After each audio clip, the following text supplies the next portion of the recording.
பாஜகவுடன் கூட்டணி வைத்துள்ள அதிமுகவினர் ஜெயலலிதாவின் வாரிசுகளா அமித்ஷாவின் வாரிசுகளா என்று கேட்கிறாரே திருமா. இவர் அப்போது ஒரு தடவை அதிமுக கூட்டணிக்கு போகும்போது என்ன சொன்னார், அவங்க வந்து இப்போ புது வாழை இலையில் விருந்து கொடுத்தாங்க ஜெயலலிதா அம்மையார், கருணாநிதி எச்சில் இலையில் சாப்பாடு போட்டார், அதனால் நான் வந்துட்டேன்னாரு. மறுபடியும் இன்னி வரைக்கும் அதே எச்சில் இலை தான். அவர் பிளாஸ்டிக் சேர் பழகி போச்சு, ஒரு கால் பிளாஸ்டிக் தட்டு கிடைக்குமான்னு பார்க்குறோம் மேட்ச் ஆகுன்றதுக்காக. தெரியல என்ன விசிக என்ன நிலைமைக்கு போகும்னு தெரியல. அன்னைக்கு நம்ம அமித்ஷாவோட வாரிசாகவோ இல்லை தோழராகவோ நம்ம போகலாம், இல்லை என்ன சொல்கிறது அடிபணிந்து போகலாம் அமித்ஷாவுக்கு. இன்றைக்கி வேறு யாரோ போகும்போது நமக்கு வந்து தெரியுது. அதனால் அவங்களுக்கு வயிற்று வெளியே வரும்போது வித்தியாசமாக இருப்பாங்க, அதில் ஒன்றும் தப்பு இல்லை. திருவாரூர் என்றதும் தேரும் முன்னாள் முதல்வர் கருணாநிதியும் தான் நினைவுக்கு வருவார்கள் என்கிறாரே முதல்வர் ஸ்டாலின். அது என்னென்னா வழக்கமாக வந்து சொல்லுவாங்கல்ல, இந்த திருவாரூர் தேர் அவர் தான் ஓட்டினார், அவர் என்னமோ ஏறி வண்டி ஓட்டின மாதிரி தேர் ஓட்டினாரும்பாங்க. அப்போ அவர் இல்லையா? அவர் இல்லையா சார்? ஏங்க அவருக்கு கார் ஓட்ட தெரியுமானே தெரியல, அப்புறம் தேர் ஓட்ட தெரியுமான்னு கொஞ்சம் எப்படிங்க என்ன கேட்டால் எனக்கு எப்படிங்க தெரியும்? நான் அவர் கார் ஓட்டியும் பார்த்தது இல்லை, தேர் ஓட்டியும் பார்த்தது இல்லை. அப்போ எதை ஓட்டினா? அவர் என்ன தேர் ஓட்டினா கர்ணனா? அந்த கோயிலுடைய வசூலிலிருந்து, உண்டியல் பணம் வருவாயிலிருந்து, என்ன நிலம்லாம் நிறையா இருக்குது அந்த கோயிலுக்கு, அந்த வருமானத்திலிருந்து அந்த தேர் வந்து சரி செய்யப்பட்டு ஓடியது. திருவாரூர் தேர் ஓட்டினா. ஆனால் வந்து ஆக்சுவலாக நடந்து ஏன்னா இந்த ஜெனரேஷனில் மக்களுக்கு தெரியாது இல்லை, மேய்க்கிறது எருமை, இதில் என்ன பெருமை. காதோடு நம்ம கொஞ்ச நாள் முன்னால் பேசணும். அதில் வந்து ஒரு பெரிய குடும்பத்து மாப்பிள்ளைனாலே ஒருத்தர் தான், அதை தாண்டி வேற மாப்பிள்ளையே கிடையாது. தமிழகத்தின் ஒரே மாப்பிள்ளை. தமிழகத்துக்கு ஒரு அப்பா தாத்தா காலத்துலேருந்து சம்பாதிச்சதெல்லாம் கோடி, லட்சக்கணக்கான கோடிகள், ஆயிரக்கணக்கான கோடிகள்லாம் வந்து துபாயில், அங்கே இங்கே லண்டனில், ஜெர்மனியில், ஃப்ரான்ஸ்லலாம் வந்து முதலீடு பண்ணி நான் வந்து பத்திரப்படுத்துறதுக்கு ஏற்பாடு பண்ணுறேன். ஆனால் வந்து பிள்ளை அவரும் அவருடைய தம்பிகளுமா சேர்ந்து ஒரு இரவு பார்ட்டியில் வந்து 50 கோடி 40 கோடின்னு செலவு பண்ணி இப்படி வித்தியாசமாக செலவு பண்ணி கலையை வளர்க்கிறார்கள். இப்போ அது ரிவர்ஸ் ஆகி வேறு மாதிரி ஆகிப்போச்சான் குடும்பத்துக்குள்ள.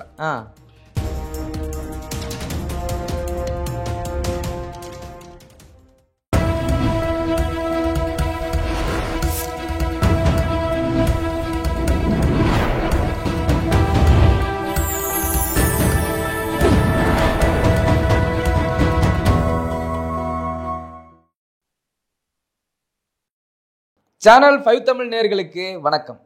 திருசக்தியாரின் கேள்வி பதில் நிகழ்ச்சியில் உங்களை சந்திப்பதில் மகிழ்ச்சி அடைகிறேன். சார் ரெடியா இருக்காரு, வாங்க கேள்விகளை கேட்கலாம். சார் வணக்கம். வணக்கம். நலமா இருக்கீங்களா? நலமா இருக்கு. ஒரு வாரம் ஆகிப்போச்சு. ஆமாம். இப்போ வரும்போது தான் கொஞ்சம் யாருக்காகவோ காத்திருந்தேன். யாருக்காக காத்திருந்தீங்க? முதல்வர் ஸ்டாலினுக்காக காத்திருந்தேங்க வீட்டில். ஏன்னா எங்கள் ஏரியாவில் வந்து உங்களுடன் ஸ்டாலின் அப்படின்னு சொல்லி ஒரு புதுசாக ஒரு திட்டம் உங்களுக்கு தெரியும்ல? ஆமாம். அந்த இதில் வந்து முதல்வர் வர போகிறாருன்னு சொல்லிட்டாங்க. சரி, நம்ம என்னதான் இருந்தாலும் நம்ம முதல்வர், அவர் வரும்போது நம்ம வீட்டில் இருக்கணும்ல. சடார்னு வந்துட்டாருன்னு வைங்க, யாரும் இல்லாமல் ஏமாந்து போயிடுவார். அதுவும் நம்ம இல்லாமல் அது சரியாக இருக்காது இல்லை. நமக்கு முதல்வரை வந்து நேரடியாக சந்திக்கிற வாய்ப்பு கெட்டு போயிடக்கூடாதுன்றதுனால கொஞ்சம் வெயிட் பண்ணேன். நான் தெரிஞ்சது யாரோ ஒருத்தர் வந்து உள்ளூர் கலக்கை ஏதோ ஒன்று வந்து பார்த்துட்டு அவர் வந்து கதவு தட்டினார். என்னை பார்த்த உடனே அவர் வந்து ஓ இந்த ஆளா புரிஞ்சிருக்க அப்படின்ட்டு, அப்புறம் வந்து வீட்டில் யாரும் இல்லையான்னு கேட்டார். இவ்வளோ பெரிய உருவம் ஒன்று நான் இருக்கேன், என்ன தாண்டி வரும்னா அப்புறம் ஒன்று சரி வேண்டாம் வெறுப்பா சொன்னார். சார் ஒரு ஓடிபி வரும், இந்த ஓடிபி. நான் உடனே இந்த ஓடிபி வந்தால் என்ன பண்ணணும், எதுக்கு ஓடிபி அனுப்புறீங்க அப்படின்னு வந்து கேட்டேன். இல்லை சார், உங்களுடன் ஸ்டாலின், உங்களுடன் முதல்வர் அதான் ஸ்டாலின் அப்படின்றதில் அந்த திட்டத்துக்கு நாங்கள் வந்து ஏதோ ஒரு ப்ராசஸ் போகிறோம் வரோம், குறைகள்லாம் கேட்டு மக்கள். நான் சொன்ன குறைகள்லாம் வந்து வழக்கமாக நான் யூடியூப்பில் என்னென்ன குறைகளோ அதை அங்கே பேசிடுவேன். அதனால் நீங்கள் எனக்கு அனாவசியமாக ஓடிபியில் அனுப்ப வேணாம். என்னுடைய யூடியூப்பை கரெக்டாக ஃபாலோ பண்ணுங்கள். சேனல் 5ல் பேசுகிறேன், மற்ற இதில் பேசுகிறேன், நீங்கள் கேளுங்க, அதுலேயே உங்களுக்கு தெரிஞ்சிடும் ஓடிபி தேவைப்படாது அப்படின்னு சொல்லிட்டு நான் என்ன பண்ணேன். அவங்க எப்போவுமே நமக்குன்னு சில குணங்கள் உண்டு இல்லையா? அப்போ கேட்டேன், இது நீங்கள் திமுக சார்பில் வரீங்களா அரசு சார்பில் வரீங்களா? அவர்கிட்ட என்ன சொன்னார்? திரு முடிக்கிறார் அவர். இது உங்களுடன் ஸ்டாலின் அப்படின்னா அது வந்து முதல்வர் அரசு. ஆனால் நீங்கள் வந்து ஓடிபிலாம் கேட்குறதெல்லாம் வந்து நான் கேள்விப்பட்டேன், நீங்கள் வந்து திமுகவில் ஆட்களை சேர்க்கறதுக்கும் சேர்த்ததாக கணக்கு காமிக்கிறதுக்கும், சேர்க்கறது வேற சேர்க்கறதா. அவன் போய் ஏதோ ஒரு ஓடிபி அனுப்புனா அந்த ஓடிபி அவன் திருப்பி அனுப்பிச்சிட்டான்னா இவர் வந்து ஆல்ரெடி வந்து மெம்பர் ஆகிட்டாருன்னு. ஒரு காலத்தில் பாஜகவில் மிஸ்கால்னு சொல்லி ஒன்று ஆரம்பித்தாங்க. அது ஒன்றும் பெருசாக போகல. அது மிஸ்கால் நிறையா வந்ததே தவிர அதனால் அவங்க வந்து மெம்பர் ஆகிட்டாங்க அப்படின்னு சொல்லி கணக்கு காமிச்சா அப்படி அந்த மிஸ்கால் அவங்க காமிச்ச கணக்கில் வந்து எல்லாருமே பாஜக மெம்பராக இருந்தாங்கன்னா இன்றைக்கி தமிழ்நாட்டில் வந்து பாஜக ஆட்சிக்கே வந்திருக்கலாம், அவ்வளோ வந்திருக்கலாம். இப்போ தான் எல்லோரும் வந்து குறைஞ்சபட்சம் எந்த கட்சியை கேட்டாலும் 2 கோடி மெம்பருங்கிறாங்க. விஜய் கேட்டால் 2 கோடி இலக்குங்கிறாங்க எல்லாருமே. அது நான் கேட்டேன், திமுகவா தமிழ்நாடு அரசா? இல்லை வந்து திமுக அரசுன்னாரு. இல்லைங்க, கரெக்டாக கேள்வியை புரிஞ்சுங்க. திமுக என்கிற கட்சியா இல்லை தமிழ்நாடு அரசா? தமிழ்நாடு அரசுன்னு வந்தால் அது எந்த கட்சி வேணாலும் ஆட்சி பண்ணலாம். நீங்கள் அரசு சார்பாக வரீங்களா இல்லை திமுக சார்பாக வரீங்களான்னு அவர் வந்து, ஐயா நீ ஆணியே பிடுங்க வேணாம், ஓட்டே போட வேணாம். அதான் அவர் முகத்தில் தெரிஞ்சுது, அவர் சொல்லலை. இந்த மூஞ்சி தான் தெரிஞ்சிருந்தா நான் வந்திருக்கவே மாட்டேன் அப்படின்ற மாதிரி ஓடி போயிட்டார் அவர். எதுக்காக சொல்ல வரேன்னா, அரசு செலவில் திமுக இந்த தடவை தேர்தலில் வந்து செலவு செய்யாமல் திமுக ஆட்கள் வந்து வீடு வீடாக போக மாட்டேன்றான் போல் இருக்கு. நம்ம கேள்விப்பட்ட வரைக்கும் திமுக ஆள் அங்கங்கே வீடு வீடாக போனால் அஜித்குமாரை பற்றி கேட்பான், நவீனை பற்றி கேட்பான், பாலியல் வன்முறை கேட்பான், கஞ்சாவை கேட்கறதுக்கு நிறைய கேள்வி இருக்குது. மக்கள்கிட்ட குறைபாடுகள் அந்தந்த பகுதியில் நிறையா இருக்கும், கேட்பான். இது போய் அவங்ககிட்ட போய் வந்து அவன் கெட்ட வார்த்தையில் திட்டத்தை போய் கேட்டுக்கிட்டு வருவானே. ஒருத்தன் நாகரிகமாக கேட்பான், அவன் முன்ன பின்ன கேட்பான். அப்போது எதுக்கு அப்படின்னு வரும்போது தான் ஐடியா பண்ணி என்ன பண்ணாங்க, 2 விஷயம் பண்ணிட்டாங்க. ஒன்று, உங்களுடன் ஸ்டாலின் அப்படின்னு அரசு திட்டம் மாதிரி அதை கொண்டு வீடு வீடாக வந்து 3563 முகாம்கள் வைக்கிறோம், போகிறோம் வரோம் அப்படின்னு சொல்லி ஆக்சுவலாக வீடு வீடாக போகும்போது திமுகவுக்கான என்ன சொல்கிறது பரப்புரை, ஆள் சேர்க்குற மாதிரி நடிக்கிறது, அதுக்கப்புறம் அவங்களுடைய டேட்டாலாம் வாங்கிக்கிறது, ஜிபே நம்பர் வாங்கிக்கிறது. அது எதுக்குன்னா நமக்கு சரி இப்போ அது மக்களுக்கு புரிய வைப்பானே. ஜிபே நம்பர் கேட்டு வாங்கிக்கிறாங்க, பேங்க் அக்கௌண்ட் நம்பர் வாங்கிக்கிறாங்கன்னா என்னென்னா எலெக்ஷன் கமிஷன் கேஷ் மூவ்மெண்ட்டை வந்து தடுத்ததுனால அதுக்கு ஒரு பிளான் பி ரெடி பண்ணிக்கிறாங்க. இது ஒரு பக்கம் வந்து வந்துடுவோம், கேட்டால் வந்து அரசு செலவில் போயிடும். இதே மாதிரி பார்த்தீங்கன்னா வழக்கமாக வந்து எங்களுடைய என்னென்ன அரசு என்ன செஞ்சுருக்கு அப்படிங்கிறத வந்து கட்சியோட சாதனைகளை யார் சொல்லுவாங்க? நம்ம அண்ணன் ஆர்எஸ் பாரதி, டிகே இளங்கோவன். இப்படி சும்மா இருக்காங்கன்னா தப்பாக நினைக்கும்.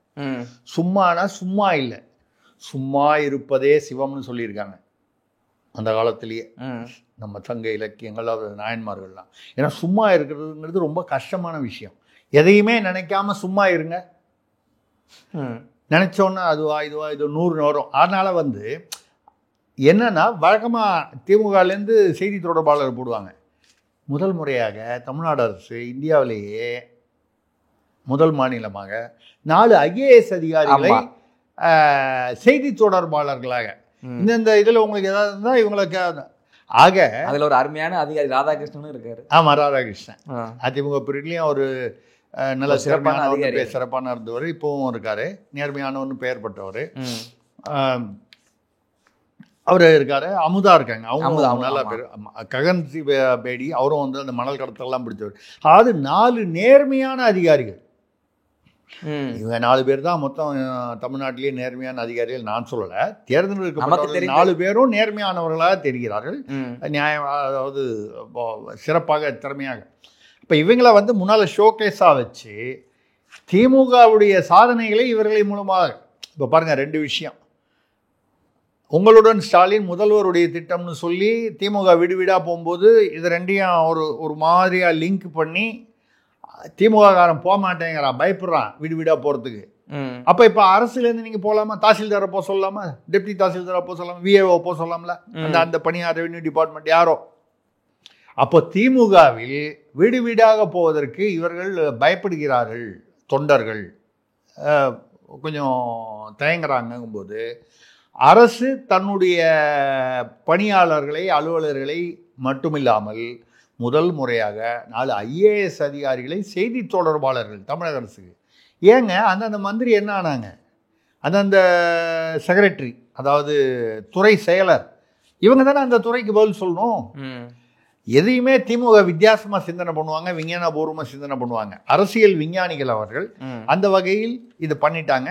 காலையில் இந்த ஓடிபி விஷயம் கொஞ்சம் ஆர்குமெண்ட் ஆகிப்போச்சு, அதனால கொஞ்சம் டிலே ஆகிடுச்சு, கொஞ்சம் கன்ஃபியூஷன் ஆகிப்போச்சு. நம்ம கேள்வி. ஓகே சார், முதல் கேள்வி திருக்கோவிலூர்லேருந்து தங்கப்பன் கேட்கிறார். தாவேகா தலைவர் விஜய் நடத்திய போராட்டத்தில் பொது சொத்துக்கள் சேதமடைந்துள்ளனவே, ஆரம்பமே சரியில்லையோ?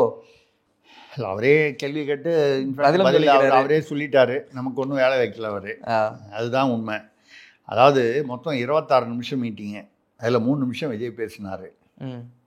கூட்டம் வந்து இவங்களா பார்த்து திமுகவில் பெரிய கூட்டம் வந்துடக்கூடாதுன்றதுக்காக தீவுத்திடலில் அனுமதி கொடுக்காம சிவானந்தா சாலை தூர்தர்ஷன் பக்கத்தில் அந்த சந்தில் கொடுத்துட்டாங்க, எவ்வளோ பேர் சேர முடியும்னு. அந்த சந்தில் இப்போவும் எல்லாரும் விஜயை தாவேகா தலைவராக பார்ப்பதை விட அவருடைய ரசிகர்கள் இன்னும் தொண்டர்களாக மாறாமல் ரசிகர்களாகவே இருக்காங்க.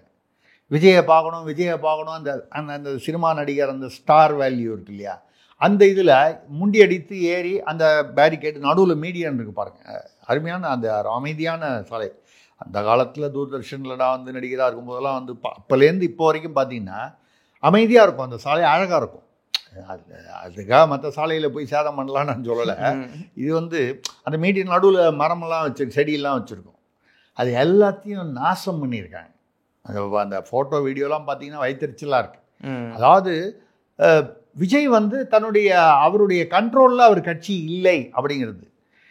இப்போ நம்ம நீங்கள் திமுகவிற்கு மாற்றுன்னு சொல்லிட்டு வரீங்க, திமுகவுடைய எல்லா கொள்கைகளையும் அப்படியே ஏற்றுக்கிட்டு கார்பன் காப்பியாக வச்சுக்கிட்டு, ஆனால் திமுக மாற்றுன்னு சொல்கிறீங்க.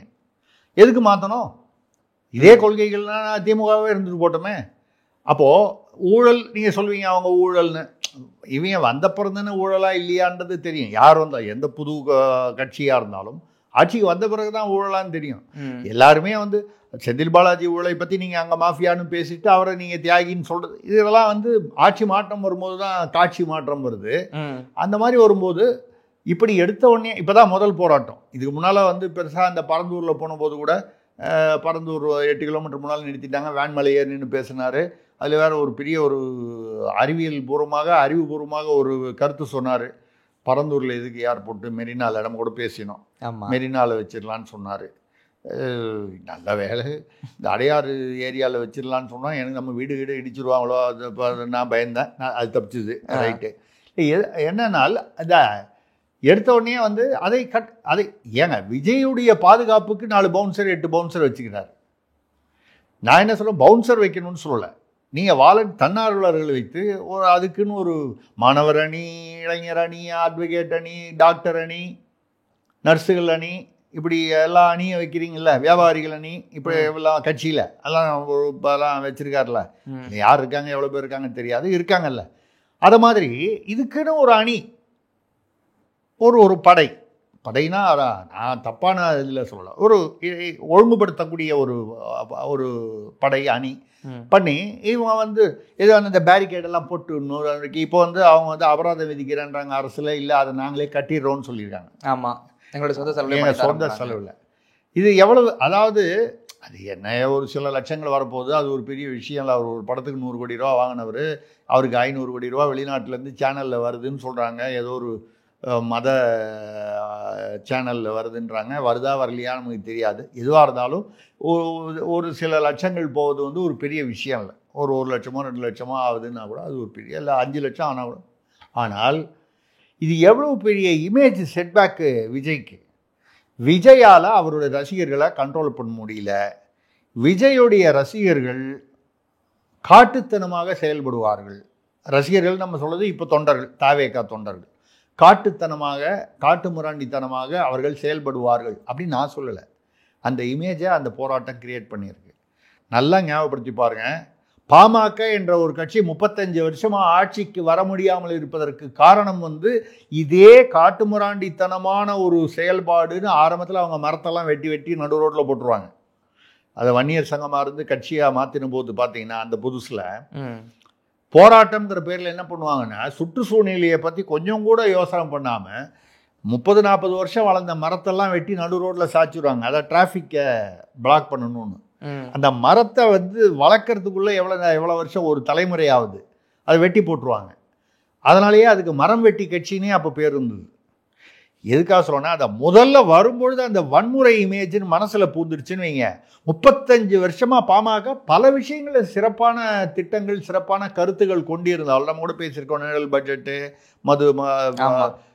தொடர்ந்து மதுவிலக்கு, இப்படி நல்ல விஷயங்கள் இருந்தாலும் ஆட்சிக்கு வர முடியாமல், ஓரளவுக்கு ஒரு பிரதான எதிர்கட்சியாக கூட வர முடியாமல் போனதற்கு காரணம் இந்த வன்முறை இமேஜ். விஜய் எக்ஸாக்ட்லி அதே பொசிஷனில் தான் இருக்கார். இதை ஒரு மிகப்பெரிய எச்சரிக்கையாக எடுத்துக்கிட்டு அவர் வந்து இதை சரி பண்ண வேண்டும். ஆமாம், இல்லைன்னா இவருக்கும் வந்து அந்த வன்முறை இமேஜ் குத்திடுவாங்க. அவருக்கு வந்து ஒரு பர்டிகுலர் வன்னியர் சாதின்ற ஒரு கோர் பேக்கிங் இருந்தது.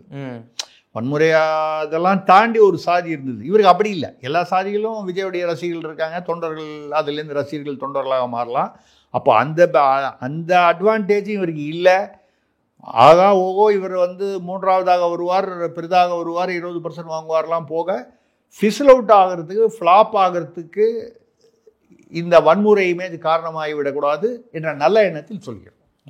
அடுத்ததாக குன்றத்தூர்ல இருந்து கலா கேட்குறாங்க, சமீபத்தில் நீங்கள் ரசித்த அரசியல் ஜோக் ஒன்று சொல்லுங்களேன் திருசக்தியாரே. நம்ம ரொம்ப சீரியஸாக பேசுகிறோம்னு அவங்க நினச்சிட்டாங்களா? நம்ம பேசுகிறதே ஜோக்குன்னு சில பேர் சொல்கிறாங்க. அதுலேயும் வந்து ஒரு ஜோக், அரசியல் ஜோக்கு தான் கேட்பாங்க. வேறு வெளியில் நம்ம ஏன் சொல்ல போகிறோம்? ஒரு ஜோக்கு கேட்டால் கூட நம்ம நிறைய சொல்லலாம், ஒன்றும் கோச்சிக்க மாட்டாங்க, சந்தோஷப்படுவாங்க. முதல்ல வந்து இப்போ தான் பாமகவை பற்றி பேசணும். பாமக ஜோக் சொல்லிடுவோம். பாமகவில் வந்து பார்த்தீங்கன்னா முதல்ல வந்து ராமதாஸ் அணி வந்து திமுக அணிக்கு பேசுகிறதாகவும், திமுக கூட்டணியில் அன்புமணி அவர்கள் வந்து அதிமுக கூட்டணியில் பேசுகிறதாகவும் ஒரு செய்திகள் வந்தது. இன்றைக்கி நேற்றுக்கு வர்ற செய்திகள் என்னென்னா, 2 பேருமே ராமதாஸ் அணி வந்து அவசரமாக அதிமுக அணியுடன் அதிமுகவினர் எடப்பாடிக்கு வந்து தூது விட்டுருக்காராம். யார்? ஐயா ராமதாஸ். சரி, கூட்டணிக்கு. அவர் எங்கே போவார்? யார்? அன்புமணி. பாஜக எங்கே இருக்கோ அங்கே போவார்.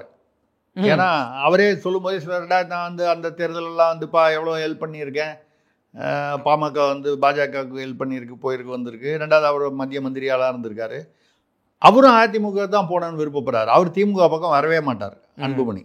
ராமதாஸ் வருவார் என்ற ஒரு எதிர்பார்ப்பு பெரிதாக இருந்தது. ஜி.கே. மணியை வைத்து பேசுகிறாங்கன்னு. என்ன காரணத்தினாலேயோ திடீர்னு திமுக வந்து சும்மா உதார் விட்டாங்களா இல்லைன்னு தெரில, வந்து நாங்கள் தனியாக தான் நிற்போம் அப்படிங்கிற மாதிரி ஒரு தகவலை வந்து அவங்களாகவே லீக் பண்ணியிருப்பாங்க.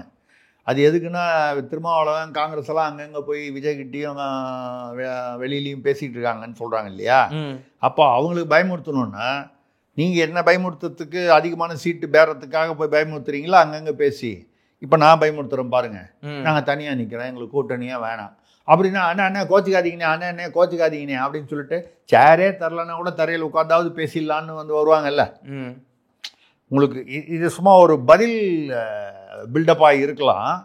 அந்த மாதிரி ஒரு சூழ்நிலையில் திமுகவுக்கு ராமதாஸ் போகாமல், அந்த அணி போகாமல், ஏன்னா நடுவில் வந்து அவர் வந்து இவர் அவர் பேர் என்ன, அன்புமணி வந்து தனி கட்சி ஆரம்பிப்பதை கூட வந்து அகில இந்திய பாமக அப்படின்னு சொல்லி ஆரம்பிக்கலான்னு ஒரு செய்தி வந்தது.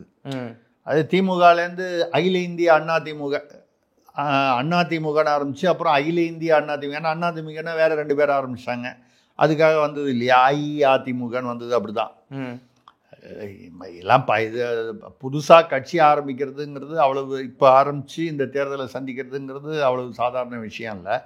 அது அஇஅதிமுகன்னு சொல்லி அது வந்தாலும் சரி, இல்லை வந்து பிஆர்எஸ் மாதிரி சும்மா இல்லாமல் டிஆர்எஸ்ன்றத தெலுங்கானா ராஷ்ட்ரிய சமிதிங்கிறத பாரதிய ராஷ்ட்ரிய சமிதின்னு மாற்ற போய் அது வரைக்கும் ஆட்சியில் இருந்தவங்க உள்ளதும் போச்சு தேசிய கட்சி யாருன்னு சொல்லி. இது மாதிரி வந்து ஒரு சிக்கலை. இப்போ என்ன ஜோக் என்னன்னால், 2 பேருமே அதிமுக கூட்டணியில் தான் சேரணும்னா, சப்போஸ் 2 பேரும் சேர்றாங்கன்னு வைங்க, இது என்ன கூட்டணி? இதுக்கு பேசாமல் அப்பாவும் பையனும் ஒன்றாவே இருந்துட்டு போகலாமே. நீங்கள் எடப்பாடி தலைமையிலான அதாவது தேசிய ஜனநாயக கூட்டணி, அது அப்படி சொன்னால் தான் அதிமுக சந்தோஷப்படும். தேசிய ஜனநாயக கூட்டணின்னு சொல்லக்கூடாது, எடப்பாடி தலைமையிலான தமிழ்நாட்டில் தேசிய ஜனநாயக கூட்டணி, எல்லாருக்கும் சந்தோஷமாக சொல்லிட்டு போயிடுவோம். அந்த கூட்டணியில் ராமதாஸ் அணியும் பாமகவில் இருந்து இணைகிறது, அன்புமணி இணையும் இணைகிறதுனா இது ஒரே அணியில் போய் 2 பக்கம் ஆளு ஒரு பக்கம் நின்று இந்த ஓட்டை பிரிச்சுக்கிட்டு சீட்டை பிரிச்சுக்கிட்டு இருக்கிறத விட 2 பேரும் கூடி பேசி ஒன்றா பேசிக்கலாம். இது ஒரு சிறந்த ஜோக்கு. 2 பேரும் அதிமுகவில் பேசுகிறாங்கன்றது ஒரு மிகப்பெரிய ஜோக்கு. ரைட்டு.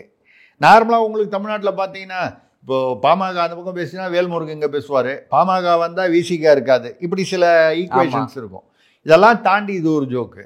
இதுக்கு அடுத்த ஜோக்கு வந்து நம்ம வந்து இதே இந்த புது கட்சின்னு வரும்போது ஓபிஎஸ் வந்து செப்டம்பர் 4ஆம் தேதி புதுசாக கட்சி ஆரம்பிக்கிறாராம். ஏதோ ஒரு சொல்லுவாங்க, இனிமேல் வயசுக்கு வந்தா என்ன வராட்டி என்னன்னு. இது எப்போ செஞ்சுருக்கணும்? அவர் அந்த எடப்பாடியோட ஒரு மனஸ்தாபம் வந்தபோது, கருத்து வேற்றுமை வந்தபோதே அவர் வந்து செஞ்சிருந்தாருன்னா இத்தனை நேரம் அந்த கட்சி ஓரளவுக்கு முக்குளத்தோர் வாக்கு அது இதுன்னு அவருக்கு ஒரு பேஸ் இருந்தது, இல்லவே இல்லைன்னு சொல்ல முடியாது. அது நாளடைவில் வந்து கொஞ்சம் கொஞ்சமாக கரைஞ்சி இவர் பேரில் நம்பிக்கை இல்லாமல் எல்லாம் அந்த பக்கம் போயிட்டாங்க. ஆமாம். இப்போ போய் வந்து ஏதோ ஒரு 60 வயசு 70 வயசு மூதாட்டி வந்து பார்லரில் போய் மேக்கப் போடக்கூடாதுன்னு நான் சொல்லலையா, அப்புறம் நாளைக்கு பெண்கள் சுதந்திரத்தில் தலையிறன்னு சொல்லி நம்மளை மேல் ஷாவனிஸ்ட்னு சொல்லிடுவாங்க. அப்படி சொல்லலை, அதாவது அந்த வயசுக்கு தகுந்த மேக்கப் தான் போடணும், ஓவர் மேக்கப் போடக்கூடாது. அந்த மாதிரி வரும்போது இவர் எதுக்கு இப்போ வந்து செப்டம்பர் 4 வந்து ஆரம்பிக்கிறாரா? அதுலேயும் வந்து அப்போ இதில் சேர்க்க மாட்டாங்க. எடப்பாடி தலைமையிலான இதில் ஓபிஎஸ் கட்சி அப்படி போய் சேரும், விஜயுடன் போய் சேருவார். அதான் தார்மீக ஆதரவுன்னு சொன்னார் விஜய்க்கு. ஆமாம். அதனால் ஏன்னா இப்போது திமுகவில் சேர்ந்தால் அது சரியாக வராது. அப்போது எடப்பாடி இருக்கிறதுனால அங்கே போக முடியாது, பாஜக மேலே விருப்பம் இருந்தாலும் அங்கே போக முடியாது. அப்போ விஜயுடன் சேரலான்னு 4. அதான் சொன்னேன், இனிமேல் வயசுக்கு வந்து இது ஒரு ஜோக்கு. அதுக்கப்புறம் 2 அரசியல் சரித்திர ஜோக்குகள். இது சொல்லலான்னு நம்ம தூக்கம் வராது. இது வந்து அவர் வைகோ வந்து திடீர்னு பேசும்போது சொன்னார், மரணப்படுக்கையில் இருக்கும்போது கருணாநிதி என்னை அழைத்து என் மகன் ஸ்டாலின் இனிமேல் நீ தான் பார்த்துக்கணும்னு சொன்னார். நம்ம முன்னாலோட பேசணும்னு நினைக்கிறேன் வந்து அப்படின்னு சொன்னாராம். என்னை கொல்ல சதி செஞ்சார் சொல்லி வெளியே அனுப்பிச்சார் அவர். இவரை அப்படிப்பட்ட அவர் கருணாநிதி இருக்கும் வரை வந்து பெருசாக அவர் வந்து திருப்பி வைகோ வந்து அந்த பக்கம் போகலை, திமுக பக்கம் போகலை. அப்படியே வந்தாலும் இப்போ வந்து ஸ்டாலினுக்கு வந்து துண்டு போடுற மாதிரி வால் பிடிக்கிற மாதிரி அப்படி இல்லை. எதாக இருந்தாலும் அந்த ஈகோ இருந்திருக்கும். ரைட்டு. மரணப்படுக்கையில் இவ்வளோ பேரை விட்டுட்டு துரைமுருகனை விட்டார், ஆற்காடு எத்தனையோ பேர் கட்சியில் தலைவர்கள் மற்றவர்கள்லாம் இருந்தாங்க. அப்போது அன்பழகன் கருணாநிதிக்கு அப்புறம் தான் போனார்னு நினைக்கிறேன். இல்லை, ரைட்டு. எவ்வளோ தலைவர்கள் இருக்காங்க. இல்லை, ஒரு ஐயா வீரமணிலாம் இருந்தார். ஐயா வீரமணி இன்னும் இருக்கார், அதாவது கருணாநிதி போகும்போது. இவ்வளோ பேரை விட்டுட்டு வைகோவை கூப்பிட்டு சொன்னாராம், என் பையன் ஸ்டாலினை உன்னை நம்பி தான் ஒப்படைச்சிட்டு போகிறேன்னாராம். இப்போ இவரை நம்பி தான் இப்போ ஸ்டாலினை ஆட்சி நடத்துகிறாருன்னு சொல்கிறாரு. இப்போ என்னை மட்டும் இந்த மாதிரி யாராவது சொல்லியிருந்தா நான் உடனே வந்து ராஜினாமா பண்ணிடுவேன். ஸ்டாலினுக்கு யாரோ இது சரியாக சொல்லாமல் இருக்காங்க. ஏன்னா எவ்வளோ நம்ம வந்து சவால்கள் வரலாம், நம்மளுடைய சுயமரியாதைக்கு சவால் வரலாம். இப்படி ஒரு சவால் வரலாமா?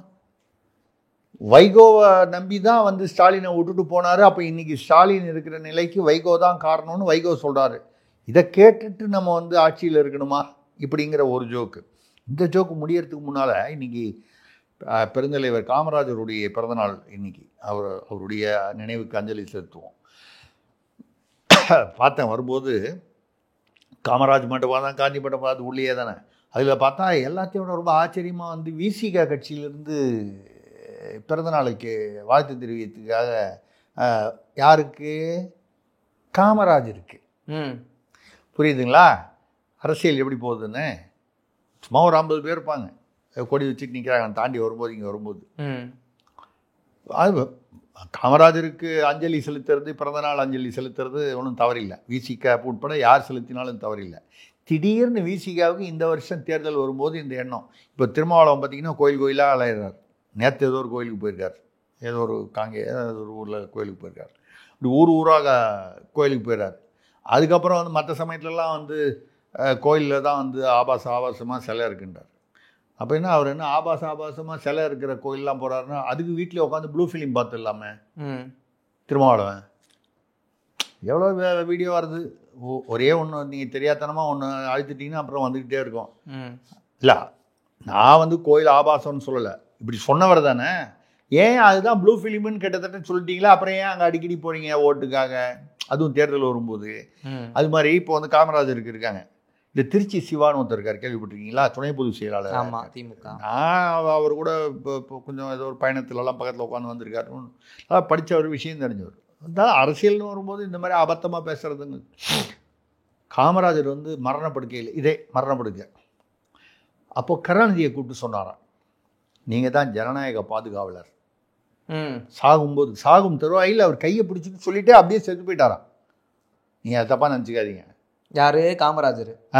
காமராஜர் வந்து கருணாநிதி கையை பிடிச்சிட்டே இருக்கும்போது தான் செத்து போயிட்டாருன்னு ஏதோ அவருக்கு கைராசி, அதனால தான் போயிட்டார். நீங்கள் அப்படிலாம் நினைக்காதீங்க. அப்படி இல்லை, அப்படி சொல்லலை அவர் அப்படி சொல்லலை. ஆனா காமராஜர் எப்படி இருந்தான்ற வரலாறு உங்களுக்கும் தெரியும், தெரியும். வைரவா கடைசியில லைட் அணைச்சிட்டு போன்னு சொன்னாரு. மறுநாள் காலையில தூக்கத்திலேயே போயிட்டாரு. டாக்டர் வந்து சொன்னாரு இதுதான். அதுவும் என்ன சொன்னாராம், எமர்ஜென்சி பீரியட்ல தமிழ்நாட்டை விட்டு வெளியில போகாதீங்க, போறேன்னாராம் அவரு.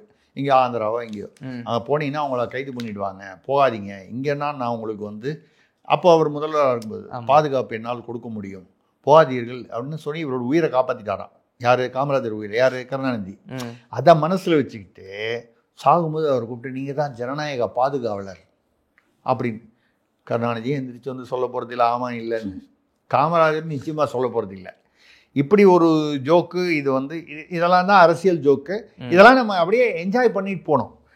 அதாவது மக்கள் நம்புவார்களா, மக்களை முட்டாள்கள் என்று நினைத்து கொண்டு அரசியல் வைகோவாக இருக்கட்டும், திருச்சி சிவாவாக இருக்கட்டும், எவ்வளவு தைரியமாக பொய் சொல்கிறார்கள்.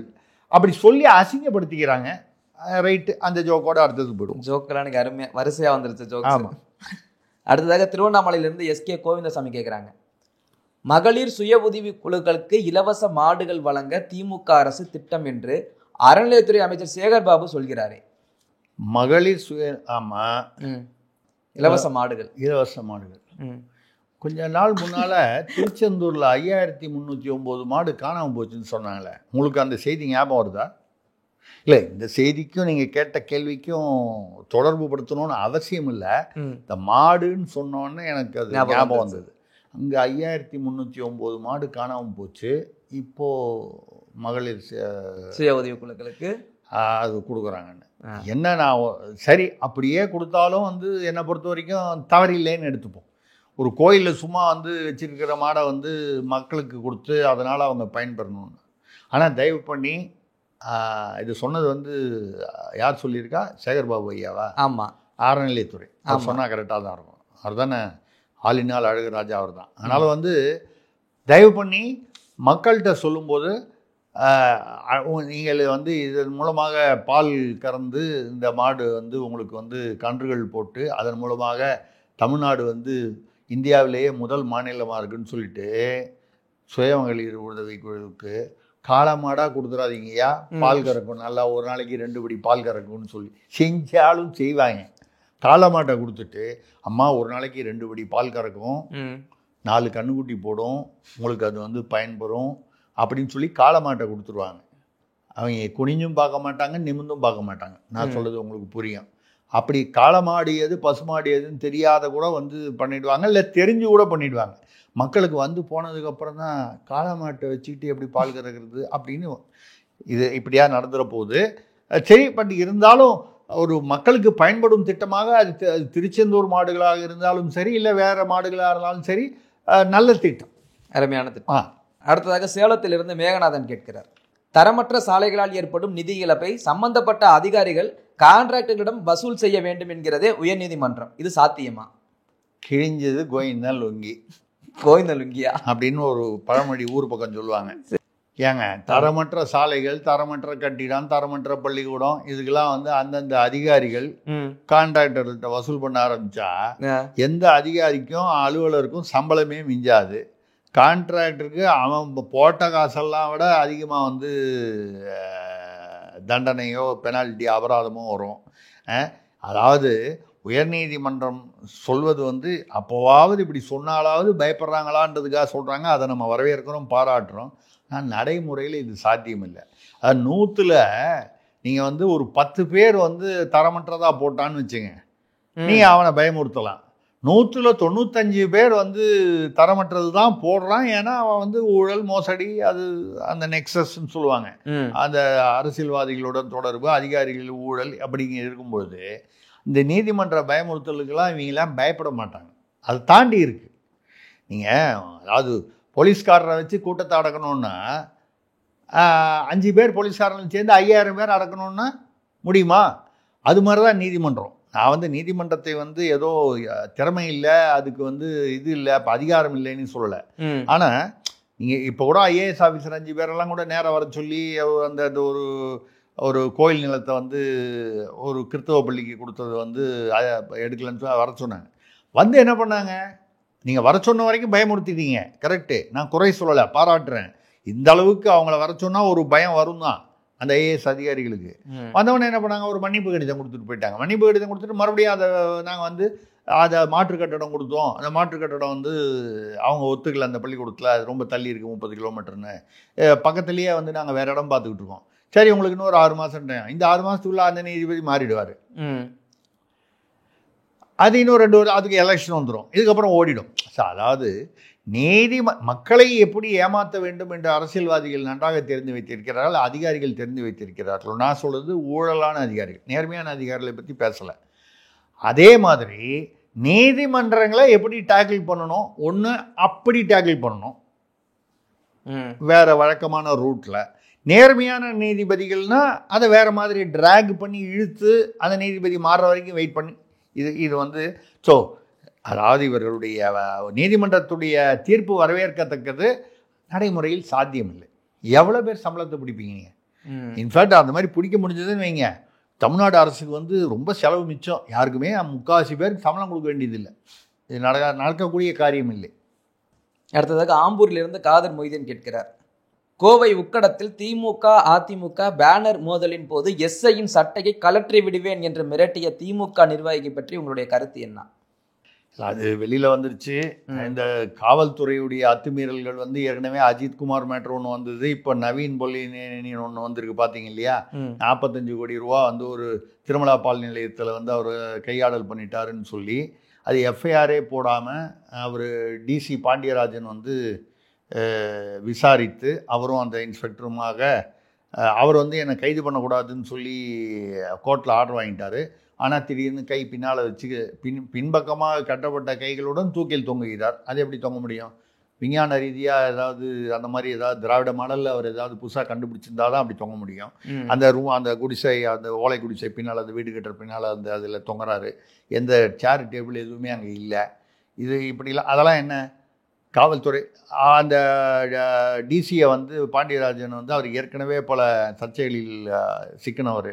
அவரை வந்து கமிஷனர் அவர்கள் வந்து ஆணையர் அவர்கள் வந்து போக சொல்லிட்டாரு, லீவில் போக சொல்லிட்டாருன்னாங்க.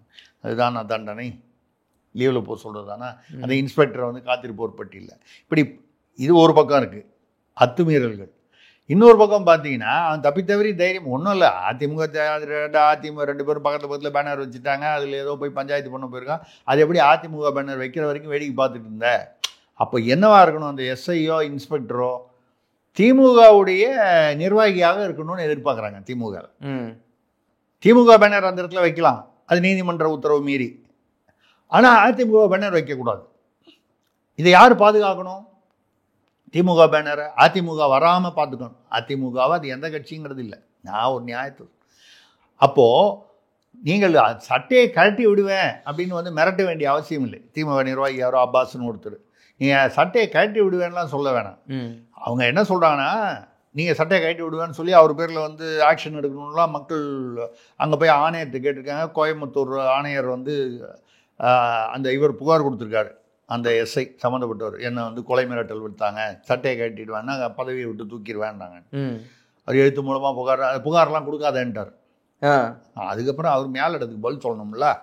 இவர் புகார் கொடுத்துட்டு போயிடுவார், நாளைக்கு பத்திரிகை எல்லாத்துலேயும் போட்டு வலைதளத்தில் கிழிச்சிடுவாங்க. அப்புறம் ஆணையர் ஒன்றும் செய்யலைன்னு சொல்லுவாங்கள்ல, புகார்லாம் கொடுக்கான்னு சொல்லி அவரை ஒன்றும் இல்லை திட்டினா வாங்கிக்க தொடச்சிக்க கர்ச்சீஃப் கொடுத்து அமைச்சிட்டார். அண்ணன் நாஞ்சில் சம்பத் ஒரு பெரிய கர்ச்சீஃப் தமிழ்நாட்டுக்கு கொடுத்தார்ல, அந்த கர்ச்சீஃபை வச்சு தொடச்சிக்கன்னு சொல்லி அனுப்பிச்சி விட்டாரு. நான் என்ன சொல்கிறேன்னா, நீங்கள் திமுகவை எப்பவுமே வில்லனாகவே பார்க்கிறீர்கள் அரவிந்த். அந்த மாதிரிலாம் நீங்கள் பார்க்கக்கூடாது. ஏன் சார்? இல்லை, நான் என்ன மாதிரி ஒரு நியாயமாக பார்க்கணும். நீங்கள் மூன்றாவது கண் வழியாகவா? அந்த மாதிரி ஞானக்கண்ணில் பார்க்கணும். நீங்கள் அவங்க என்ன சொல்லியிருக்காங்க, சட்டையை கட்டிடுவேன்னா என்ன அர்த்தம்? ஐயா, நீ அந்த யூனிஃபார்ம் சட்டை போட்டதுனால நீ நடுநிலையா நிற்கணும்னு தப்பாக நினச்சிக்காத. திமுக ஆட்சியில் இருந்தால் மானசீகமாக நீ கருப்பு சிவப்பு கரை வேட்டி தான் கட்டணும். இந்த சட்டையை கட்டிடணும். காக்கி போட நீ இந்த அப்படியே போட்டிருந்தா கூட இந்த காக்கின்ற நினைப்பு உனக்கு வரக்கூடாது. நீ திமுக கரை வேட்டி, நீ ஒரு மாவட்ட செயலாளர், வட்ட செயலாளர், நகர செயலாளர், எப்படியோ அப்படிதான் நீ காவல்துறை ஆணையர், காவல்துறை துணை ஆணையர், இன்ஸ்பெக்டர், எஸ்ஐ எதுவாக இருந்தாலும் நீங்கள் காக்கி போட்ட திமுக கரை வேட்டிக்காரர்கள், அதை நினைவில் கொள்ளுங்கள் என்று நினைவுறுத்தி இருக்கிறார். நாகரிகமாக கொஞ்சம் வார்த்தைகளை நீங்கள் அவர் பேசின ஏதாவது கண்ட வார்த்தை பேசியிருப்பாரு, ஏதாவது பேசியிருப்பாரு, அதெல்லாம் நீங்கள் எடுத்துக்கூடாது. கருத்தியலை பார்க்கணும். நீங்கள் கருத்தியல் கலட்டி விடுவேனுங்கிறது, சட்டையை கட்டி விடுவேன்னா புரிஞ்சுக்கியா, நீ காக்கி சட்டை போட்டதுனால நீ காக்கி இல்லை, நீ கரை வேட்டி கட்டாத காக்கி. மானசீகமாக கரை வேட்டி கட்டிக்கொள், இல்லைன்னா இந்த உள்ள காக்கியும் போயிடும். அப்போ எந்த வேட்டியே கட்ட முடியாத நிலைமைக்கு போயிடும். ஜாக்கிரதைன்னு நாகரிகமாக சொல்லியிருக்காரு. அவருடைய நாகரிகத்தை நாம் பாராட்டுகிறோம், மெச்சுகிறோம். அருமை. அடுத்ததாக செங்கத்திலிருந்து சடகோபன் கேட்கிறார், தமிழகத்தில் கேபிள் டிவி ஆபரேட்டர்களுக்கு இலவசமாக 50 லட்சம் ரூபாய் மதிப்புள்ள செட்டாப் பாக்ஸ் இலவசமாமே. அது ஆமாம், அது கொடுக்குறதுல ஒரு ஆமாம். அது ஏன்னா இந்த கேபிள் ஆப்ரேட்டர்லாம் நம்ம கையில் வச்சுக்கிட்டோம்னா ஒன்றும் இல்லை, ஆர்எஸ்பி மீடியான்னு சொல்லுவோம்ல, அதே சிஸ்டம் தான். ஆர்எஸ்பி மீடியா எப்படி அவங்களுக்கு பெய்டு மீடியான்னு சொல்லி காசு கொடுத்து கேள்வி கேட்க வைக்கிறது, காசு கொடுத்து போடணும், எதை போடக்கூடாதுன்னு கண்ட்ரோல் பண்ணுறதோ, அதே மாதிரி இந்த கேபிள் ஆப்ரேட்டரை கையில் வச்சுக்கிட்டோம்னா எதை தேர்தல் சமயத்தில் காமிக்கணும், காமிக்கக்கூடாது, இதே தான். ஸோ ஆர்எஸ்பி சிஸ்டம்னு எல்லாமே நம்ம ஒரு இது இருக்குது, திமுகவுக்குன்னு ஒரு மாடல் இருக்குது. இன்றைக்கும் பாருங்கள், இந்தியாவில் எங்கே ஓட்டுக்கு பணம் கொடுத்தாலும் எங்கேயோ அவன் மத்திய பிரதேசத்தில் இருந்துட்டு அவன் என்ன சொல்கிறான், இது திருமங்கலம் மாடல்.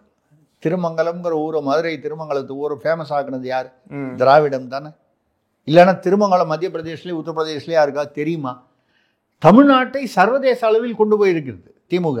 இதை யாரும் புரிஞ்சிக்கவே மாட்டேன்றீங்க. நீங்களா நல்லதுல பண்ணா ஓகே, இது நல்லது, நல்லது தான் அவங்களுக்கு, யாரு நல்லது. ஸோ அந்த வகையில் இந்த செட்டாப் பாக்ஸ் கொடுக்குற மாதிரி தான் இப்போ வீடுதோறும் ரேஷனுங்கிறாங்க. எனக்கு ஒரு சந்தேகம் வருது, வீடுதோறும் ரேஷன்னா, ஆனால் அவங்க ரொம்ப நுணுக்கமான புத்திசாலிகள் திமுகவில். அவங்களுடைய சாதுரியம் வேறு கட்சிக்கு யாருக்கும் வராது. பாருங்கள், வீடுதோறும் ரேஷன்னு சொன்னாங்களே தவிர தமிழ்நாட்டில் உள்ள மக்களுக்கு வீடுதோறும் ரேஷன் சொல்ல. இங்கே உள்ள ரேஷன்லாம் கடத்திக்கிட்டு போய் கேரளா, கர்நாடகா, ஆந்திராவில் தானே கொடுக்குறாங்க. அப்போ அங்கே வீடுதோறும் ரேஷன் போல இருக்குது. தமிழ்நாட்டு ரேஷன் பொருட்கள் எடுத்து மத்திய அரசு பெருமளவு மானியம் கொடுக்கும் தமிழ்நாட்டு ரேஷன் பொருட்கள் எடுத்து கேரளாவில் மற்ற அண்டை மாநிலங்களில் வீடுதோறும் ரேஷன் பொருளை நாங்கள் கொண்டு போய் விற்றுருவோம்னு. ஸோ ஆக மொத்தம் இவங்க இப்படி எது செஞ்சாலும் அதுக்கு பின்னால் நுணுக்கமாக செய்வாங்க திமுக, திராவிட மாடல். Okay okay sir. அடுத்ததாக சாத்தான்குளத்திலிருந்து சுயம்புலிங்கம் கேட்கிறார், பெரம்பலூர் மருதையாற்றிலிருந்து லாரியில் மணல் கடத்திய திமுக நிர்வாகி உட்பட 4 பேர் கைதாமே, அரசுக்கு ரோசம் வந்துவிட்டதோ? ஏங்க, அது 4 பேர் கைது எப்படி பண்ணாங்க அப்படின்னு சொன்னால், அது திமுக நிர்வாகி கைது பண்ணதுக்கு விஏஓ அந்த ரெவென்யூ அதிகாரிகள்லாம் மணல் போகும்போது விரட்டிட்டு போயிருக்காங்க பின்னால். அவங்களெல்லாம் அதாவது சட்டம் பண்ணாமல் அவங்க போயிட்டாங்க, தப்பிச்சிருச்சு. மணல் கடத்தல் தப்பிச்சிருச்சு. ஆனால் அந்த அந்த வண்டி போகும்போது அவங்க மோதி அவரை வழக்கமாக நிறைய அந்த ஜெகபர் அலி நிறைய கேஸ் பண்ணியிருக்க, புதுக்கோட்டையில் அங்கே இங்கெல்லாம் பண்ணியிருக்காங்க. அந்த மாதிரி ஏதோ பண்ணணும்னு போட்டிருக்காங்க. ஆனால் அவர் நேரோ எஸ்கேப்பு, அப்படி போய் தட்டிட்டு போகிற மாதிரி போகும்போது அவர் ஏதோ எஸ்கேப் ஆகி விழுந்துட்டார். வண்டி விழுந்துருச்சு அந்த துரத்திக்கிட்டு போன விஏஓ. ஏதோ 1-2 பேர் நேர்மையானவங்களும் இருப்பாங்க. ம் நம்ம வந்து தமிழ்நாட்டில் வந்து அதில் வந்து யாருமே நேர்மை இல்லைன்னு நம்ம சொல்ல முடியாது இல்லையா? ஏதோ 1-2 பேர் இருக்க தான் செய்வாங்க. அவங்க அது மாதிரி போனபோது அது பண்ணோன்னா அவங்க வந்து போய் குன்னம் போலீஸ் ஸ்டேஷனில் போய் எழுத்து மூலமாக புகார் கொடுத்துட்டாங்க இந்த வருவாய்த்துறை அதிகாரிகள். இந்த புகார் கொடுத்தோன்னே வேறு வழி இல்லாமல் இது யார் அப்படின்னு சொன்னால் அந்த வண்டி யார் பேரில் இருக்குதுன்னு பார்த்தா ஒரு திமுக நிர்வாகி பேரில் இருக்குது. அப்போ டெக்னிக்கலாக அந்த இடத்துல வேறு வழி இல்லாமல் வருது. இதே மாதிரி பார்த்தீங்கன்னா ஒரு கரூரில் பக்கத்தில் வாங்கல்னு ஒரு இடத்துல பார்த்தீங்கன்னா ஒரு சமூக ஆர்வலர் வந்து இந்த மாதிரி மணல் கடத்தல்னு சொல்லி இது கொடுத்துருக்காரு, புகார் கொடுத்துருக்காரு. அவரை வந்து வெங்கடேஷ்னா யாரோ ஒருத்தர் அது வந்து அவரை கொலை பண்ணிட்டாங்க. என்ன பண்ணாங்க, மணிவாசகம்ங்கிறவர் கொலையானவர். திமுகவை சேர்ந்த வெங்கடேஷ் என்ற நிர்வாகி ஏன் வந்து அவர் வந்து புகார் கொடுத்தாரு அப்படின்னா என்ன அர்த்தம்? அந்த வெங்கடேஷ் அந்த மணல் கடத்தலில் ஈடுபட்டு இருக்கிறார் இல்லைன்னா அவரே ஏன் போய் இதில் தலையிடணும்? மணல் கடத்தல்னு ஒருத்தர் புகார் கொடுக்குறார், ஒரு சமூக ஆர்வலர் மணிவாசகம். அவர் இப்போ அவரை வந்து கைது பண்ணணுன்னா அவர் துணை முதல்வரோட எடுத்த ஃபோட்டோ, முதல்வரோட எடுத்த ஃபோட்டோ, மற்ற அந்தந்த மாவட்ட செயலாளர் மந்திரியோட எடுத்த ஃபோட்டோ, இப்படி இவங்க வந்து அந்த திமுக இப்போ கூட உயர்நீதிமன்றத்தில் வந்து ரொம்ப கடுமையாக ஒரு இது சொல்லியிருக்காங்க. வேடசந்தூர், நத்தம், திண்டுக்கல் பகுதிகளில் குவாரிகளை வந்து இல்லீகலாக பண்ணுறாங்கன்னு சொல்லி சட்டவிரோதம்னு சொல்லி சீல் வச்சுருக்காங்க. சீல் வச்சா திமுகவை சேர்ந்த காட்டுராஜா என்ற நிர்வாகி, இது அவங்க வகைரா, அது திமுக சார்பானவர்கள் நிர்வாகிகள் வாசலில் சீல் வச்சபடியே இருக்குது. பின் வழியாக கடத்தல் தொடர்ந்து நடந்துகிட்டு இருக்கு தினம். வேடசந்தூர், அப்புறம் இது நத்தம், ஒரு 4-5 பகுதிகள், பழனி, ஒட்டஞ்சத்திரம், இந்த மாதிரி பகுதிகளில். இப்போ வந்து நீதிமன்றத்தால் என்னங்க பண்ண முடியாது? திண்டுக்கல் கலெக்டர் நீங்கள் நேராக ஆஜராகணும். அவர் ஆஜரானோன்னு என்ன பண்ணுவார்? ஐயா, நான் வந்து இதை உடனடியாக கவனிப்பதற்கு ஏற்கனவே வந்து ஒரு குழு ஒன்று போட்டிருக்கிறேன், இருந்தாலும் வந்து இப்படி நடந்ததுக்கு வந்து நான் மன்னிப்பு கேட்குறேன், விளக்கம் கொடுத்துருக்கேன். உடனே வந்து நீதிமன்றம் வந்து 6 வாரம் டைம், அதுக்குள்ளே நீங்கள் விசாரித்து இது ஒரு அறிக்கை கொடுக்கணும். வணக்கம் ஐயா, அப்படியே செய்யலாம் ஐயா அப்படின்னு சொல்லிட்டு வெளியில் வந்துடுவார். வெளியில் வந்துட்டு அவர் பாட்டு ஜாலியாக வண்டியில் ஏறி போகிறார். நம்ம தான் பார்க்குறோம்ல வீடியோலாம். அதுக்கு அப்புறம் அந்த 6 வாரத்துக்கு பொறுத்து இந்த நீதிபதி மாறிடுவார். இல்லைன்னா ஒரு வாய்தா வாங்கிக்கலாம், ஐயா இன்னும் ரெடியாகல, அறிக்கை ரெடி ஆகிட்டு இருக்கு, நாங்கள் ஏற்பாடு பண்ணிக்கிட்டு, இவ்வளோதான். ஸோ இது வந்து நீங்கள் என்னவோ, அதாவது உயர்நீதிமன்றம் சொல்லிடுச்சு, அது பண்ணிடுச்சு, இது பண்ணிடுச்சுங்களா ஒன்றும் இல்லை.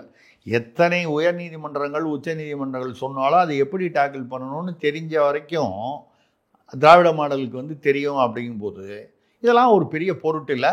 என்ன யார் ஐஏஎஸ் ஆஃபீஸர், அந்த ஆளுக்கு தானே அதிகாரி, மறுபடியும் அதே தான், அந்த கர்ச்சீஃப் தான்.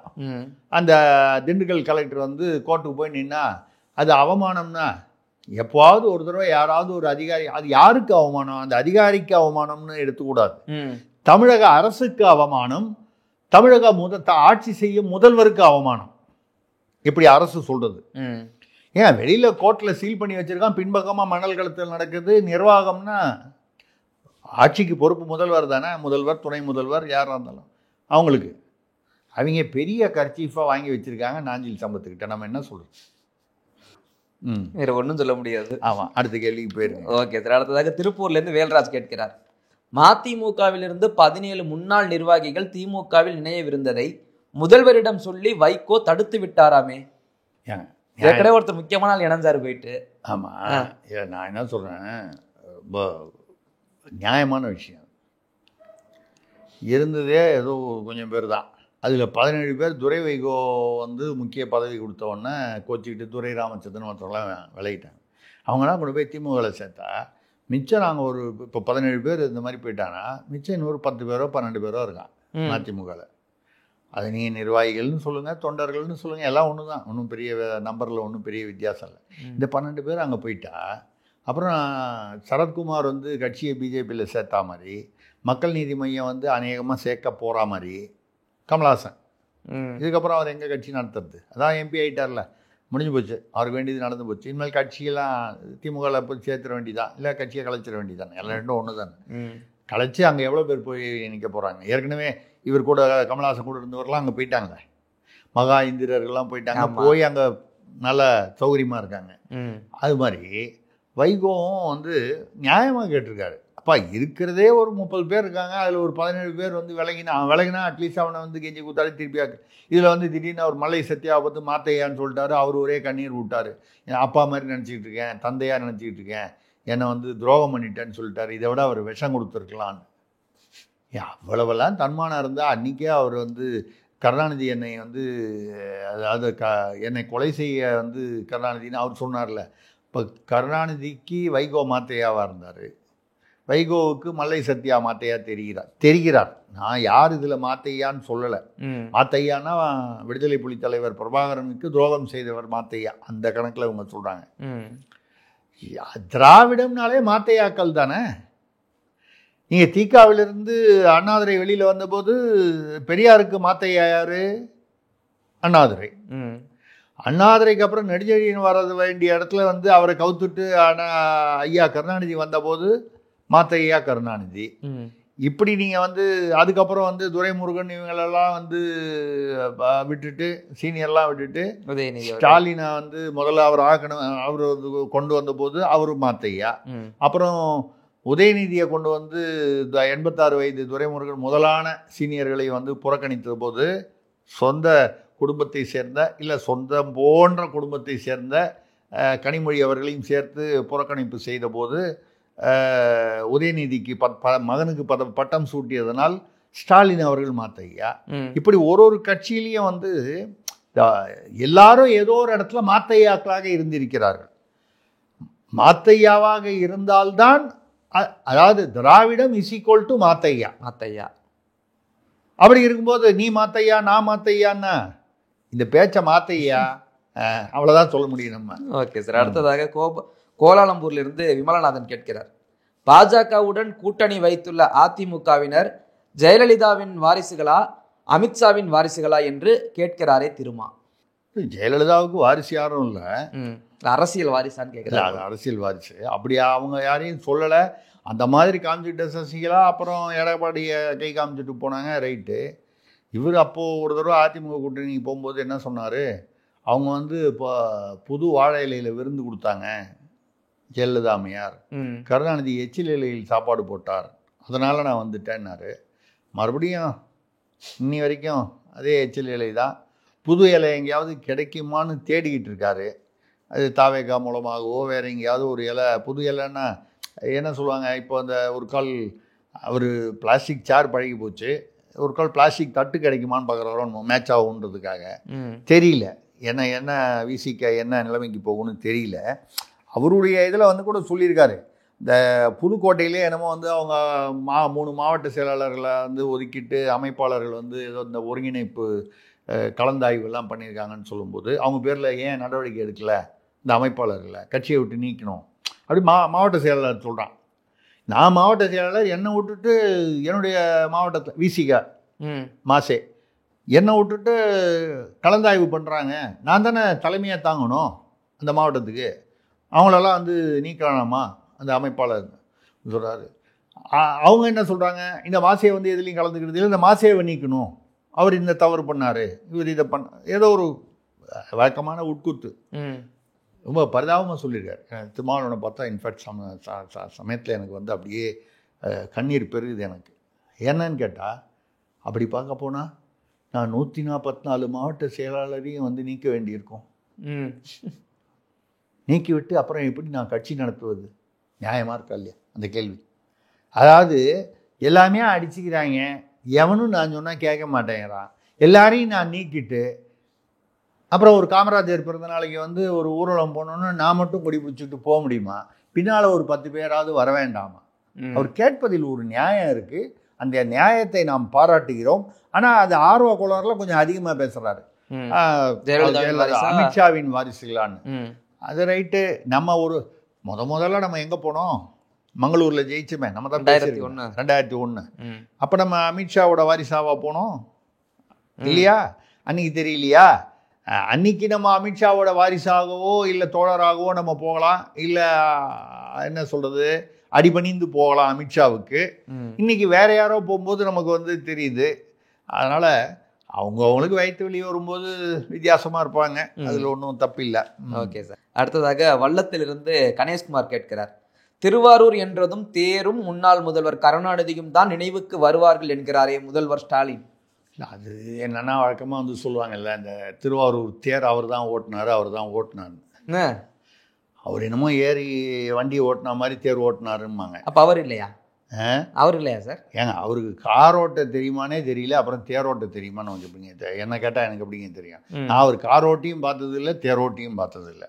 அப்போ எதை ஓட்டி தான்? அவர் என்ன தேரோட்டினா கருணனா?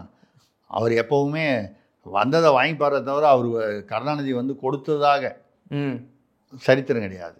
ஏதாவது செலவு நம்ம தான் போயிருக்கோம். வரவுக்கு கை கொடுப்போம், உறவுக்கு இல்லை.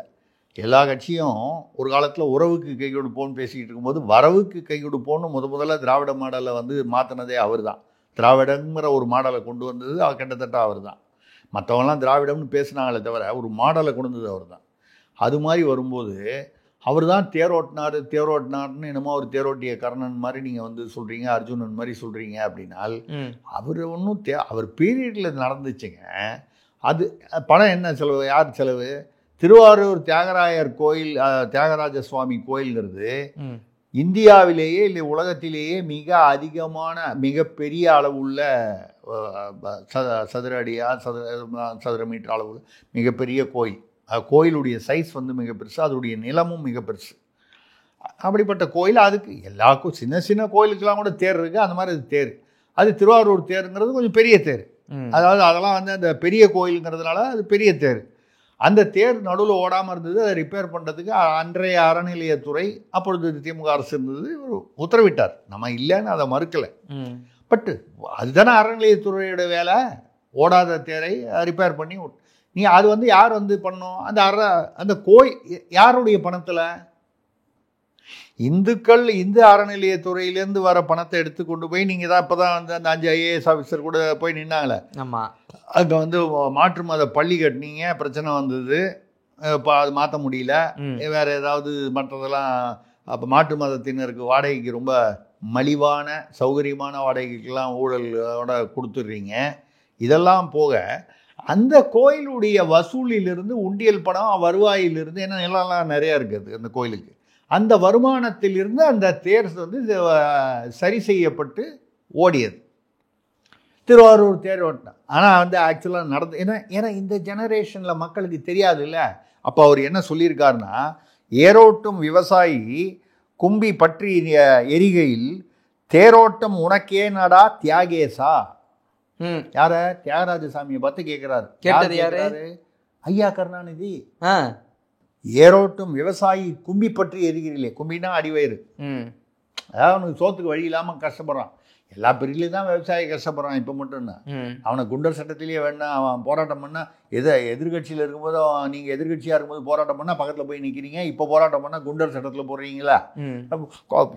ஏரோட்டும் விவசாயி கும்பி பற்றி எரிகையில் தேரோட்டம் உனக்கே நடா தியாகேசா. இப்போ தியாகேசர் வந்து எனக்கு தேரோட்டம் பண்ணலன்னா நான் நடுவழியில் மறியல் பண்ணுவேன், அவர் வந்து நின்னாரா? பக்தர்களுடைய விருப்பம், பக்தர்கள் ஆன்மீக நம்பிக்கை உள்ளவர்கள் அந்த அங்கே வசூல் பண்ண கோயிலில் வரக்கூடிய வருமானத்திலேருந்து செலவு பண்ணிங்க. ரிப்பேர் பண்ணாமல் இருந்தது அறநிலையத்துறை. இப்போ கூட வந்து பார்த்தீங்கன்னா இப்படி தான் இவங்க பில்டப் கொடுப்பாங்க. சேகர் பாபு 3000 கோல் 3500 நோக்கி சென்று கொண்டிருக்கிறோம் கோயிலில் கும்பாபிஷேகம். நான் தெளிவாக கேள்வி கேட்குறேன்.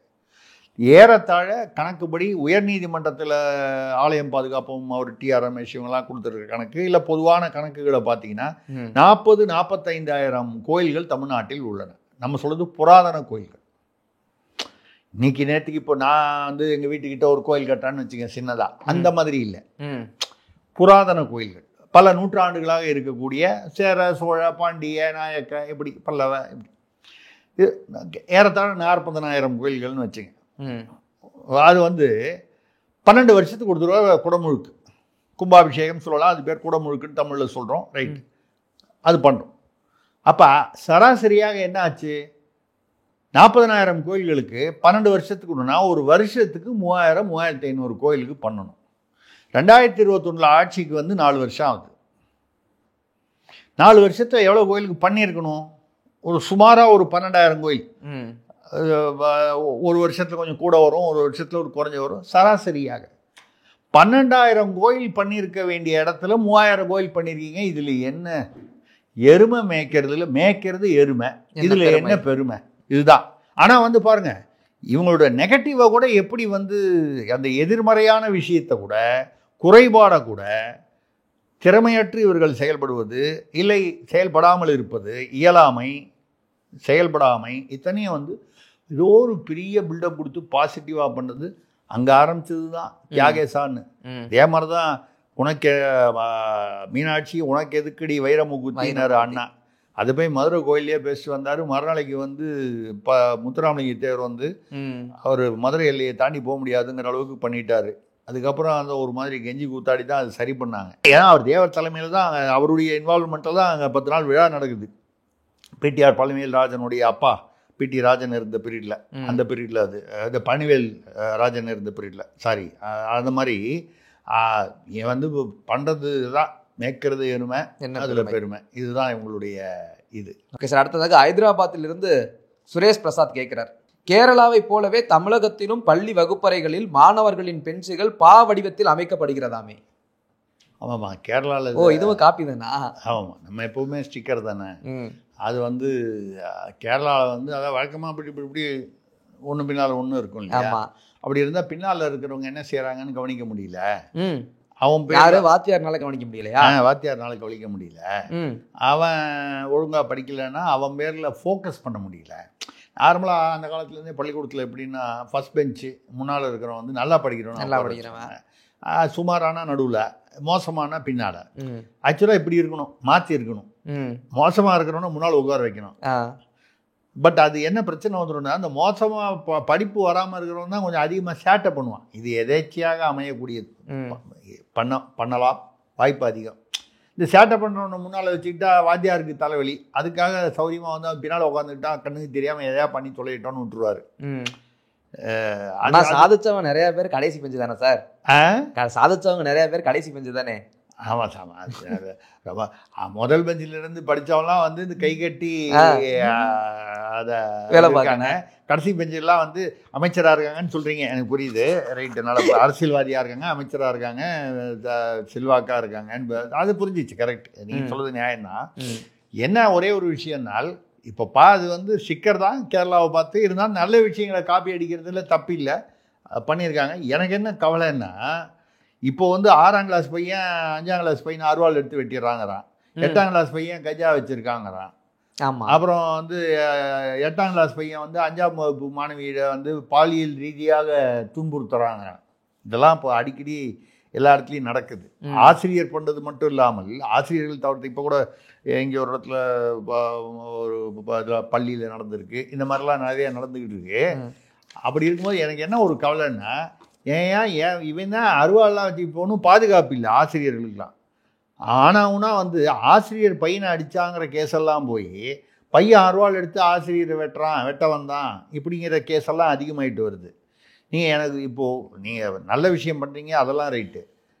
ஆனால் பா வடிவத்தில் போட்டவுடனே அவன் பின்னால் உட்காந்துருந்தான்னு வைங்க, சேட்டை பண்ணுற பையன், இத்தனை பேர் பெஞ்சை தாண்டி வந்து அருவாள் எடுத்து வாத்தியாரை வெட்ட வர்றதுக்குள்ளே எப்படியாவது தடுக்கப்படலாம். மற்றவன் யாராவது ஒரு குரல் கொடுத்து வாத்தியார் அட்லீஸ்ட் எஸ்கேப் ஆகி ஓடி போகிறதுக்கு ஒரு வாய்ப்பு இருந்தது. இப்போ இந்த பானா மாதிரி போட்டோடனே அவன் நேராக ஸ்ட்ரெயிட்டாக வரும்போது இடம் காலி, அருவாளை தூக்கிட்டு வரான்னா வாத்தியாருக்கு எஸ்கேப் ஆகிறதுக்கு கூட டைம் கிடையாது. ஸோ ஆசிரியர்களே உஷாராக இருங்கள். நான் ஆசிரியர்களேன்னு சொன்னது, ஆசிரியரேன்னு சொன்னதை நீங்கள் வேற ஒரு ஆசிரியர் நினச்சிடாதீங்க. நான் பள்ளி ஆசிரியர்களை சொன்னேன். பள்ளி ஆசிரியர்களுக்கு ஆபத்து காத்திருக்கிறது, பத்திரமாக இருங்கன்னு சொல்கிறேன். ஓகே சார், மக்களுடைய கேள்விகள் எல்லாம் முடிஞ்சிருச்சு. இந்த நாள் காதோடு இந்த தடவை சுருக்கமாக சொல்லி முடிச்சிடுவோம். நம்ம கொஞ்ச நாள் முன்னால் பேசணும். அதில் வந்து ஒரு பெரிய குடும்பத்து மாப்பிள்ளைனாலே ஒருத்தர் தான், அதை தாண்டி வேற மாப்பிள்ளையே கிடையாது. தமிழகத்தின் ஒரே மாப்பிள்ளை, தமிழகத்துக்கு ஒரு அப்பா, தமிழகத்துக்கு ஒரு மாப்பிள்ளை, அந்த மாதிரி எல்லாமே அந்த உறவுகளை பலப்படுத்தியது வந்து திராவிடம் தான். அந்த வகையில் வந்து மாப்பிள்ளை வந்து வருத்தப்பட்டார். நான் வந்து எல்லா இடத்துலையும் போய் வந்து நம்ம நேர்மையாக உழைச்சி தாத்தா காலத்துலேருந்து சம்பாதிச்சதெல்லாம் கோடி லட்சக்கணக்கான கோடிகள் ஆயிரக்கணக்கான கோடிகள்லாம் வந்து துபாயில் அங்கே இங்கே லண்டனில் ஜெர்மனியில் ஃப்ரான்ஸ்லலாம் வந்து முதலீடு பண்ணி நான் வந்து பத்திரப்படுத்துறதுக்கு ஏற்பாடு பண்ணுறேன். ஆனால் வந்து பிள்ளை அவரும் அவருடைய தம்பிகளுமா சேர்ந்து ஒரு இரவு பார்ட்டியில் வந்து 50 கோடி 40 கோடின்னு செலவு பண்ணி இப்படி வித்தியாசமாக செலவு பண்ணி கலையை வளர்க்கிறார்கள். தமிழ்நாட்டில் கலையை வளர்க்கிறார்கள் இல்லையா, கொலையையும் வளர்க்கிறார்கள் கலையையும் வளர்க்கிறார்கள் அப்படின்னு வருத்தப்பட்டார். இது நியாயம் இல்லை, நான் எவ்வளோ கஷ்டப்பட்டு இமேஜை காப்பாற்றுறேன், நீங்கள் வந்து இமேஜை வந்து கெடுக்கிறீங்கன்னு சொன்னார். அதில் ஒரு தார்மீக நியாயம் இருக்குது. அவர் கேட்குற கேள்வியில் அதுக்கு பின்னணியில் பணம் எப்படி வந்துச்சு அதெல்லாம் விட்டுருங்க, அந்த கேள்வி அப்படின்னு கூட நம்ம காதோடில் தான் பேசணும்னு நினைக்கிறேன். இப்போ அது ரிவர்ஸ் ஆகி வேறு மாதிரி ஆகிப்போச்சான் குடும்பத்துக்குள்ளே. பிள்ளை என்ன கேட்குறாரா, துபாயில் போட்டு 2000 கோடி நஷ்டம் முதலீடு, ஐரோப்பாவில் போட்டு 6000 கோடி நஷ்டம், இன்னும் எங்கேயோ போட்டு 4000 கோடி நஷ்டம். இங்கே போட்ட இடமெல்லாம் பணம் வந்து நஷ்டம். அப்புறம் வந்து இங்கே ஒரு பெரிய ரியல் எஸ்டேட்டு அவங்களுக்கு வந்து ஏற்கனவே அவங்க வந்து என்ன பண்ணிட்டாங்க, நம்ம ஆளினால் அழகுராஜான்னு ஞாபகங்களா ஒரு ஒரு ஒரு ஒரு மாண்பு ஆளினால் அழகுராஜா எதுக்கு எடுத்தாலும் முன்னால் ஃபோனில் பேசிக்கிட்டு கையில் ஆட்டிக்கிட்டு போவார். அவரை செட்டப் பண்ணி எஃப்எஸ்ஐ வந்து அதிகமாக வாங்கிட்டாங்க. 1.75னா 2.5 வரைக்கும் வாங்கிட்டாங்க. அது கோயம்பேடு அடையாறு பல பகுதிகளில் வாங்கிட்டு இது கம்ப்ளீட்டாக வந்து எல்லாம் விற்றுட்டாங்க, அட்வான்ஸ் எல்லாம் வாங்கிட்டு விற்றுட்டாங்க. நம்ம அதையும் பற்றி பேசியிருக்கோம். இப்போது இது வந்து அப்பாவுக்கு தெரிஞ்சு, அப்பா அவருக்கு தெரிஞ்சு என்னையே கேட்காம என்கிட்ட ஒரு வார்த்தை கூட சொல்லலையே, எனக்கு தர வேண்டியதை தரலையே, தகவல் தர வேண்டியதெல்லாம் ஒன்றும் தரவே இல்லையேன்னு சொல்லி இதை கேன்சல் பண்ண சொல்லிட்டார். ஆக இப்போ எதுவுமே அப்ரூவல் இல்லை. ஆனால் ஆல்ரெடி ஹேண்ட் ஓவர் பண்ணியாச்சு. யாருக்கு? பயனாளர்களுக்கு. அவன் இங்கே ஹவுசிங் லோன் போட்டு வாங்கியிருக்கான். இப்போ அங்கே வந்து மாப்பிள்ளை மூலமாக ஒரு ரியல் எஸ்டேட் கம்பெனிக்கு நம்ம அது யாருன்னு நம்ம ஹேஷியம் சொல்வது